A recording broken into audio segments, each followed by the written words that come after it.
Hi, everyone. Ashley May and Mike Beer here with the Daily Racing Forum. This Saturday at Laurel Park, there are a couple of stakes races, one of which is the General George.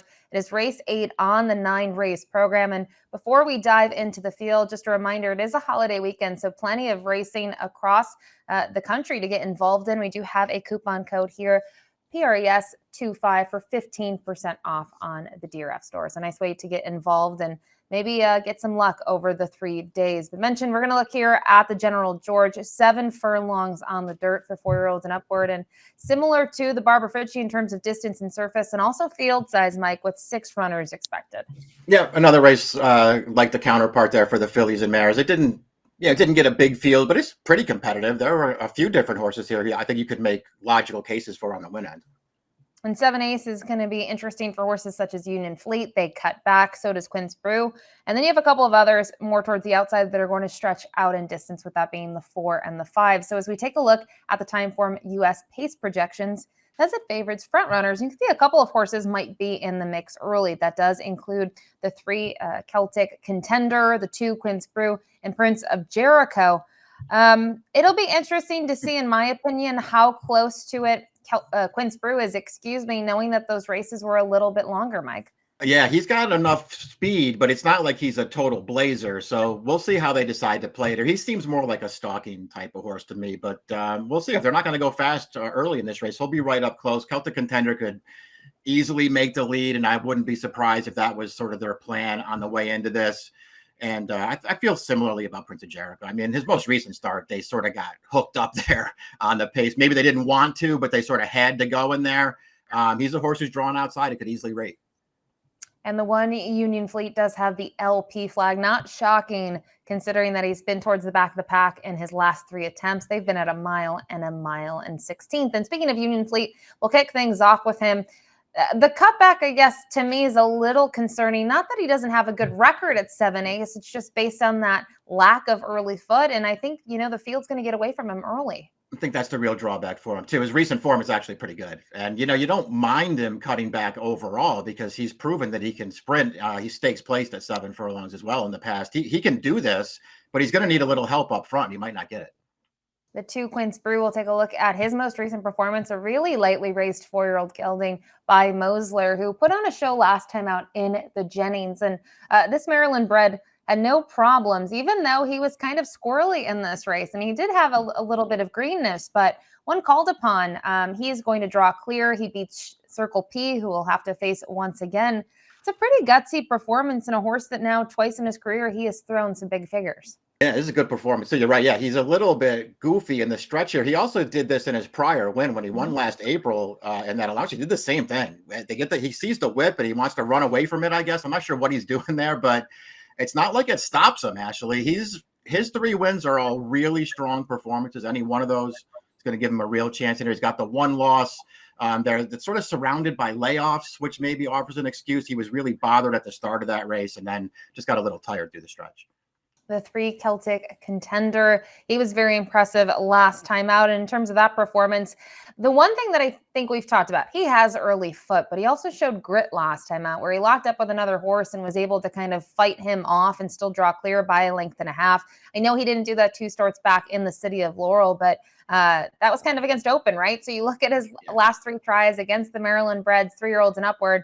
He's been able to come with different trips and still find the winner's circle. He's in great form right now. I liked his win last time where they just sort of went to and made the lead 2 starts back, man. He got hooked up. That pace was fast. It was contested, and he actually ran really well there. Winterfeld came running from the back and sort of went over the top of him late, but he did a lot of hard work in that race.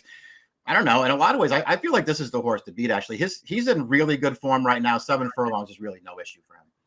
Hammy Smith has done a great job with him. Victor Carrasco in the irons. And, we talked about his last couple. Can't forget, he faced some decent horses down the page when you go back to, say, horses such as Sunny Breeze and Copper Tax a while back. So we'll see if he can get his 6th career victory here on Saturday. The number 4, Mr. Antonelli for Diane Marisi. This is a horse that's really taken off in those last 2, and there was some time off in between them. But, Mike, as we take a look at the replay last time out, I think when you watch the stretch run, it doesn't look like this horse is really going to surge and win by 5.5 when it's all said and done. He's just plodding along and kind of grinding. And maybe it's a little bit of the circumstance of the moisture in that track that day. But once he sort of approaches the wire, I thought he kicked on nicely. I did too.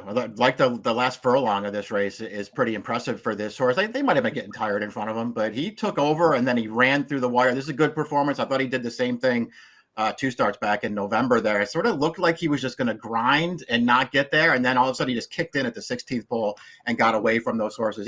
He's getting good right now. This horse, he's going to be a price in this race, Ashley. I don't think he's impossible. He's only had one try at the 7/8 distance, but it was a second place finish behind Union Fleet. Moved to the number 5, Prince of Jericho next, looking at his most recent effort, a win in the Fire Plug. And this is going 6.5. I don't think there's going to be a huge difference between 6.5 and 7 furlongs for him, but he was forward, a little bit more forward than we saw him in those prior efforts back in November and December. And he kicks on really nicely here for Sheldon Russell and trainer Brittany Russell. Kind of finally got back to his winning ways in terms of getting it done in a stakes race. Yeah, he was good in here, I thought. This was a race where he made the lead, but they didn't just let him go in there. They actually came after him early, so he had to do a little bit of racing in there, put those horses away. I liked that performance from him. I didn't like the effort from him 2 starts back. Or I don't know. I just thought he got a perfect trip in that race and sort of blew a clear stretch lead. I didn't love that performance, but he's just surrounded that one with a bunch of really strong efforts. He's very logical in here, and he's one of the major players. And rounding out the field is the 6, Circle P, who I don't know what your overall opinion on him is. I thought 2 back, he looked pretty good behind Celtic Contender, looking at how the race played out, but he's just a little inconsistent. He can fire good races. 7/8 hasn't really been a problem for him, but he's just kind of hit or miss type and maybe a little tough to back here. Yeah, I didn't like him in this race either. I mean, his recent form is actually pretty good. It's not like he's running in these races and not showing up at all.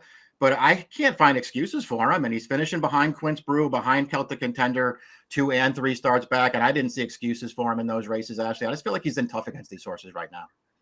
All right, top pick time here for the General George, race 8 this Saturday at Laurel Park.